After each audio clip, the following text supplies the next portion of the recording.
Welcome to the Women's National League Wrap Series 18. Delighted to be joined with Alanna Cunnane once again. Thanks, Alanna, for coming on. Going to start off Sligo. They beat Shelburne 3-2 at the Showgrounds. Fantastic performance from Sligo to come back from 2-0 down. And I think we can all agree that it was fantastic coverage from TG Cahir and what a game to show on TV. Of course, Emma Doherty, she has to be praised for her performance. She got player of the match, but Alanna really was that kind of full team performance that got Sligo the win. Definitely, Emma, and you'd be good at it if you missed it, like myself. I was over in London waiting for the Euros, but I was able to catch it, as you say, on TG Cahir, and I thought the coverage was brilliant. Even the actual match itself and the interviews pre and post were just fantastic and gave real insight into the players and the league or the Women's National League in general.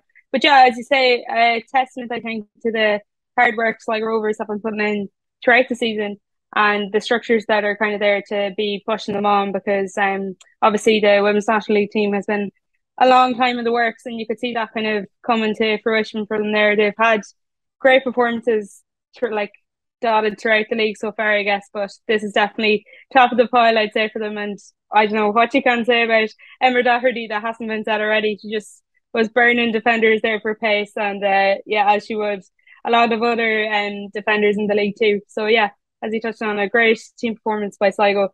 And yeah, just to say as well, I thought Amy Boyle Carr slotted really well into there, and along with Lauren Bowles and Pixie O'Hara, outstanding too. Yeah. And I think great credit has to go to the Sligo team because it's not easy going 2-0 down. I think it was maybe 2-1, I think it was. But to come back then a win 3-2 was absolutely brilliant. Bohemians, another team to come back from behind and win, 3-1 against Cork in Dalymount. Aoife Robinson for Bows, she's kind of really labelled herself as that super sub for them. She scored 2 goals in that game to get Bows the win. And, she's come on for Bows in the last couple of games and really given them that kind of boost that they needed. Yeah, Russo and Toon eat your heart out there for Robinson is on show. But yeah, I think both have really come out kicking these last few games, whatever it is. I think maybe it might the influx of transfers maybe help them in that regard. But Robinson, yeah, massive impact, as you say, building on her earlier performances. And I thought like worth mentioning too, Cork were quite in that match, particularly in the first half, and were slightly unlucky, I think, in that contest. If that Eva Mangan opportunity goes in, maybe it's a different game. But yeah, a brilliant showcase as well. And as you say, Robinson, I thought Brophy was brilliant as per, and yeah, Nick Pryor too were the heroes this time around for both. Yeah. Moving on, Peamount now with the winners against Galway. They also came from behind, 2-1. Erin McLaughlin, Dora Gorman got the Peas goals. And I think one of the main talking points from the game, I think anyway, was Lindsay McKee's goal for Galway. How have you kind of rated her performances for Galway as the games have gone on, Alanna?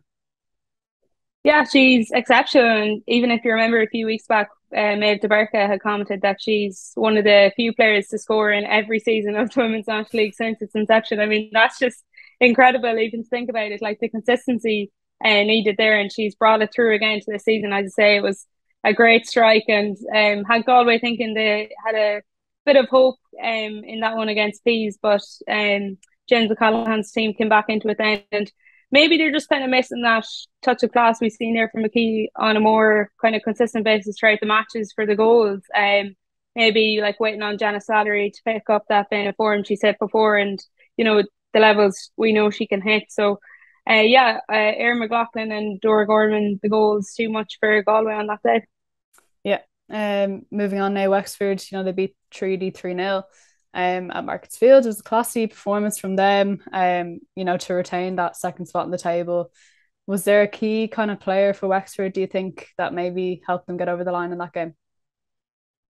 I think more so, Emma, just the usual kind of suspects. Mm. Watkins, Avon Clancy, Ellen Malloy, they were all there for me. And what was a rough day conditions wise, I think you have to say maybe for both teams.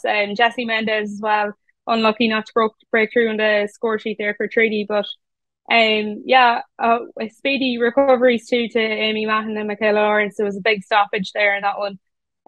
But yeah, Treaty just struggling and frustrated, I'm sure not to be kind of breaking through in that score sheet. I don't think they've got a goal now since the start of June. So I'm sure that's something they'll be targeting.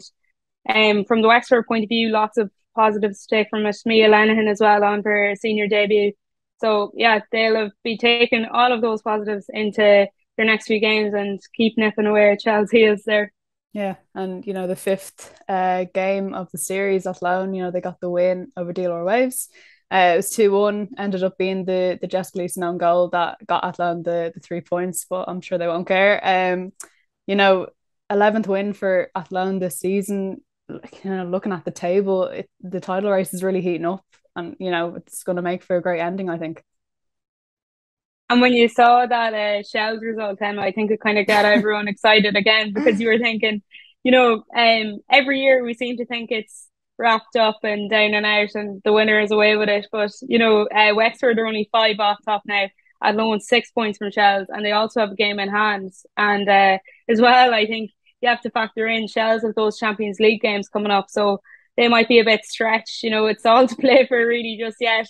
I think we've learned that from last season, if anything.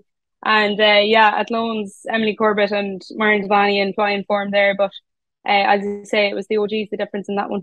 Yeah. And finally, Lana, before we finish up, I just have to ask you, who for you this season has been an underrated player, do you think? Do you know what? I nearly have his list as long as my arm here for this one. I think it's hard to pick out one person. I think, as you say, like Lindsay McKee has been brilliant. Julianne Russell as well for Galway. I think they've both kind of had to do a lot since Savannah McCarthy got injured. There was a lot to live up to there and kind of push on, be those leaders in the team for them, and they've been doing that. I think Pixie O'Hara for Sligo has been sensational. She might be small in stature, but she makes up for that in her reams of ability. I think a lot of teams actually tend to underestimate her as well, and then when they come up against her, they quickly realise. And then, I mean, there's loads more you could mention. Erin McLaughlin for Peace. She's maybe not talked about as much as Anya or Stephanie, but a big player for them. And then maybe kind of towards the other end of the table, I thought, I know she got injured there, but Amy Madden kind of continues to defy odds for Treaty. And as such a young player, she's really grown into it. And hopefully she can push on Yeah, good selection of players there. Thanks, Milana. now. And thanks for joining me this week. And, we have a good cup round of fixtures coming up at the weekend. So make sure to tune into them. And I'll speak to you very soon.